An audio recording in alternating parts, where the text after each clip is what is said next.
hari ini saya bersama dengan Anglir. Iya. Jadi saya bersama dengan Ibu Anglir. Dia adalah salah satu yang ahli di bidang persabunan. Dan kali ini kita akan belajar untuk membuat Sabun cair alami. Sabun cair alami natural. Oke, gimana caranya? Kita langsung lihat videonya. Jadi ini adalah bahan-bahan yang kita butuhkan sekarang untuk membuat sabun cair. Wah, ini pasti teman-teman ada yang bertanya, kok ada NaOH, ada KOH?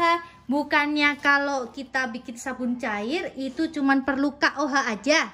Kita langsung tanya kalau gitu. Kita kan mau bikin sabun cair yang proses cepat nih. Dulu sebelum ada metode ini biasanya bikin sabun cair tuh memakan waktu bisa sampai 30 jam untuk mencairkan pasta sabun menjadi sabun yang bentuknya cair. Tapi karena ini proses cepat, kita akan menggabungkan dua jenis garam alkali, yaitu NaOH atau biasa disebut soda api dan KOH gitu. Jadi kita gabungkan supaya proses saponifikasi jadi lebih cepat sehingga sabunnya akan lebih cepat jadi gitu. Nah, jadi itu dia ya alasannya kenapa memakai dua macam alkali, NaOH dan KOH. Karena supaya proses saponifikasinya lebih cepat. Mantap ya, jadi sabunnya bisa langsung dipakai. Oke, jadi langkah pertama kita akan menimbang minyak. Hari ini kita mau pakai minyak 3, castor oil. Castor oil atau minyak jarak. Minyak jarak. Yang tadi dikasih tahu itu fungsinya untuk menstabilkan busa. Di sini ada peraturannya nggak kalau kita pakai castor oil itu maksimal berapa ya? Untuk di sabun yang kita buat ini kita pakai di angka maksimalnya 10%. Gitu. Sebenarnya boleh sampai 20, tapi ini untuk formula yang kita bikin sekarang 10% aja cukup. Oke, kalau misalnya lebih dari 20%, apa yang akan terjadi? Biasanya itu sabunnya akan terlalu pekat ya. Jadi mungkin nanti ada beberapa individu yang nggak cocok, yang nggak bisa terima pakai sabun yang mengandung castor. Gitu. Oke. Jadi untuk aman semua kulit 10-20% ya. Oke. 35. Wah, jadi karena kelebihan harus dikurangi. Jadi kalau bikin sabun itu kenapa sih timbangannya harus akurat banget? Karena dia kan nanti akan berkaitan sama pH ya. Kadang kalau misalnya kan kita udah bikin formula, istilahnya ada reaksi kimia antara si KOH, minyak, air gitu. Jadi kalau misalnya nanti kandungan minyaknya kebanyakan, nanti itu berimbas kadang pH-nya tidak sesuai gitu. Untuk sabun alami kan pH-nya tuh di antara 8,8 sampai 9 gitu. Oke.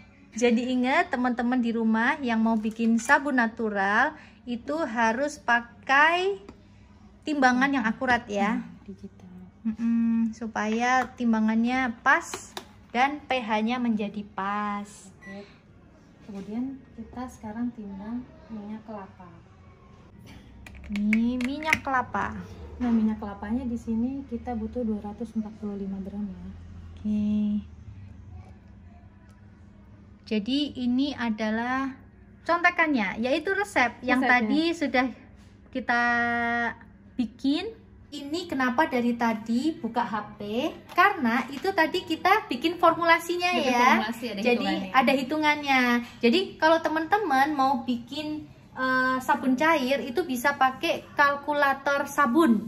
Nah, kalkulator sabun ini ada caranya, ada teknik-tekniknya. Ada rumusnya. Nah, ada rumusannya. Tadi saya udah belajar dong.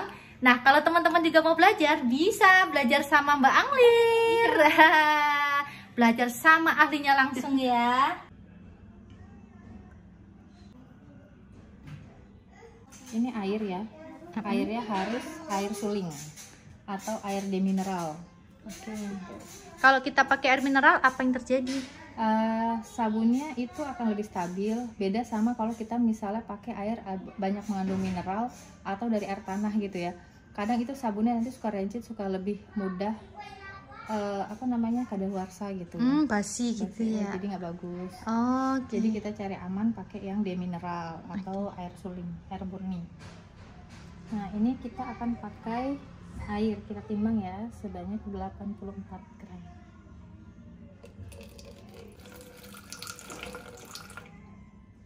Tuh. Setelah itu kita masukkan gliserin ke air. Nih karena langsung bercampur harus hati-hati ya, jangan sampai kelewat saat-saat yang menegangkan nih.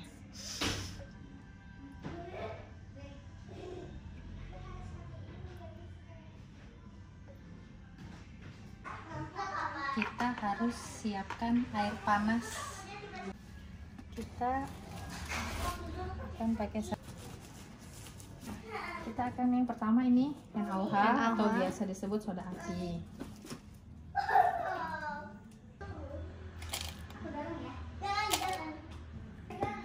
Kalau kita bikin sabun soda apinya kebanyakan itu ada efeknya nggak nanti? Oh ada, kalau kebanyakan nanti sabunnya itu kan kalau kebanyakan banget gitu sampai over gitu ya, itu sabunnya otomatis gagal dan itu bakal mengiritasi kulit. Dan merah-merah gitu. Jadi kalau kita sabunan terus itu kita perih gatel-gatel, iya itu kemungkinan itu berarti ada yang nggak benar pH-nya, jadi kan nggak sesuai untuk sabun. Bener-bener semua sesuai timbangannya. Harus timbangannya harus persis, harus teliti. Sekarang ini yang namanya KOH. KOH itu 77.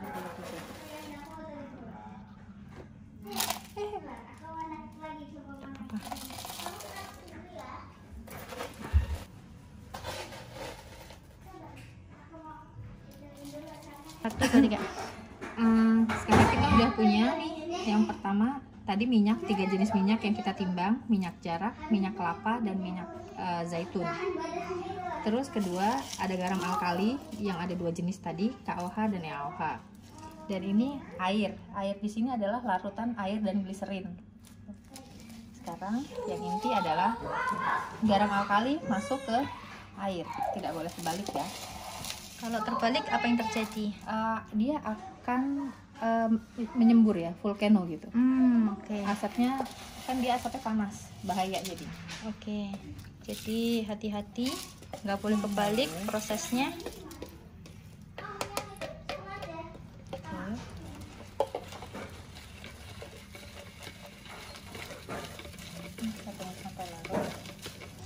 Sekarang kita ini kan udah larut nih. Udah larut semua. Kita akan kita akan masukkan si larutan alkali ini. Kita sudah sebutnya larutan alkali ya, karena udah campur antara air dan garam alkali tadi. Larutan lye atau larutan alkali. Kita campur ya.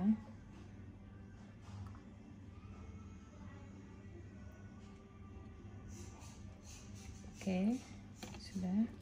Ini kalau pakai essential oil dimasukinya kapan? Essential oilnya? Pas tahap si sabunnya udah jadi. Jadi udah jadi sabun baru.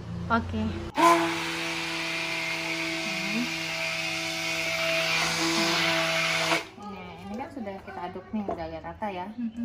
Kemudian tahap selanjutnya adalah proses untuk supaya si sabun ini lebih cepat melakukan proses saponifikasi. Kita ada tambahan gula. Ya. Kita tambahin ya. Pantesan sabun-sabun cair itu ada kandungan gula gitu ya. Sabun batang juga ada sih yang pakai gula ada ya. Yang pakai gula, tapi dia kalau di sabun batang dia harus dilarutkan. Kalau dia jadi scrub dia akan membuat kulit jadi iritasi. Iya, kasar banget ya gula. Iya. betul.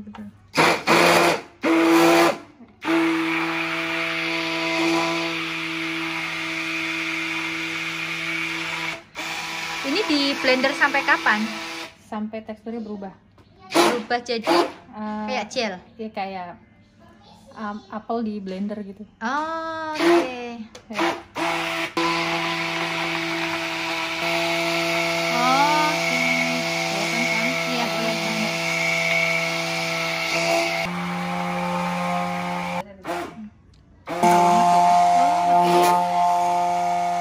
Nanti kita lihat sampai dia pecah lagi.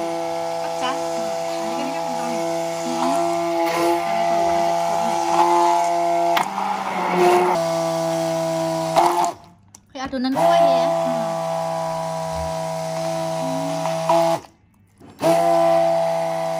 Kalau misalnya sabun cair ini kita kelamaan blender ada masalah nggak?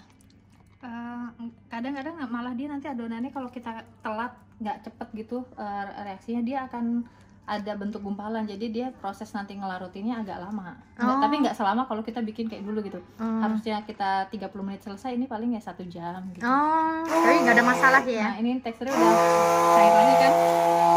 Oh, kok jadi cair lagi? Ini kan cair lagi nih. Ini waktunya kita masukin air. Oh gitu. Jadi sampai dia cair kembali, terus masukin air. Iya. Kurang nggak di tempatnya? Enggak, nanti kan dia turun. Ini kan karena masih berbuih ya. Oh.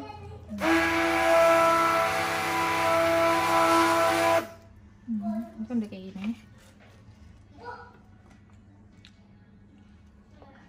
Jadi ini prosesnya benar-benar nggak perlu harus nunggu kayak bikin sabun batang, NaOH-nya ditunggu sampai dingin gitu nggak ya? Iya, ini udah selesai. Kalau misalnya mau difoto boleh. Ini kan masih putih susu ya. Kita lihat nanti sekitar 15 atau 10 menit nanti dia warnanya akan keluar warna asli sabunnya. Oh. Jadi ini kalau nanti mau difoto before afternya juga bisa. Oke. Nah, ini prosesnya udah selesai. Terus ini kalau misalnya mau kasih essential oil itu kapan saatnya? Nanti saat suhunya sudah turun di 30 derajat Celcius. Oh, saat suhu ruang ya? Jadi supaya si essential oil itu nggak rusak. Karena kan sebenarnya essential oil itu ketika dia dimasukkan di atas suhu 30 derajat, dia akan rusak. Jadi dia cuma ada aromanya, tapi si khasiatnya sudah nggak ada. Wah, ini udah jadi ya. Iya. Betul, yang tadi warnanya susu ya. Iya, warna putih Sekarang udah bening. Ini udah bisa langsung dipakai apa harus tunggu lagi nih? Bisa langsung dipakai. Bisa langsung dipakai. Karena masih anget nih. Nah, jadi nunggu udah suhunya turun kan biar enak ya, maksudnya sabunnya anget-anget gitu. Oke. Jadi nunggu suhunya turun. Kan kalau suhu turun juga udah bisa dikasih aroma. Kalau masih panas gini belum bisa dikasih aroma. Oke, jadi ini tinggal nunggu suhunya, suhu ruangan. Terus kemudian kalau mau dikasih essential oil, itulah waktunya. Nah, setelah itu bisa langsung dipakai. Wah. Kan 1 liter nih bisa dibagi 4, jadi aromanya beda-beda. Betul ya, betul banget. Oke, itu dia video kita hari ini. Terima kasih banyak, Bang Li.